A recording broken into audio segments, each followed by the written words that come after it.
உத்தரப்பிரதேசத்தின் போக்சோ வழக்கில் தீர்ப்பு வழங்கிய அலகாபாத் உயர்நீதிமன்ற நீதிபதியை தகுதி நீக்கம் செய்ய வேண்டும் என எதிர்க்கட்சிகள் வலியுறுத்தியுள்ளன.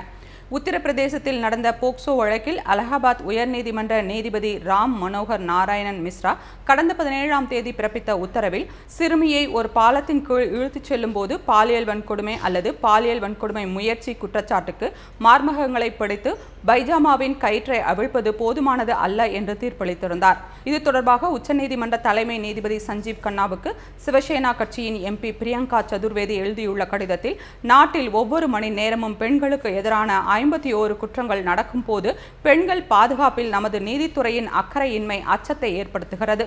சமூகத்தை தவறாக வழிநடத்தும் இத்தீர்ப்புக்காக நீதிபதியை தகுதி நீக்கம் செய்ய வேண்டும் என்று தெரிவித்துள்ளார். மேலும் காங்கிரசின் சமூக ஊடக பொறுப்பாளர் சுப்ரியா ஸ்ரீநாடே பேசுகையில், இந்த மோசமான உத்தரவை ஏற்க முடியாது. நீதிமன்றங்கள் இவ்வாறு தீர்ப்பளித்தால் பெண்கள் மற்றும் குழந்தைகள் துன்புறுத்தப்படும் போது வேறு எங்கு சென்று முறையிடுவார்கள் என்று கேள்வி எழுப்பியுள்ளார். இதுபோன்ற தீர்ப்புகள் சமூகத்தில் பெண்களுக்கு எதிரான மனநிலையை திணிக்கிறது என்று திரிணாமுல் காங்கிரஸ் MP சகாரிகா கோஷ் விமர்சித்துள்ளார்.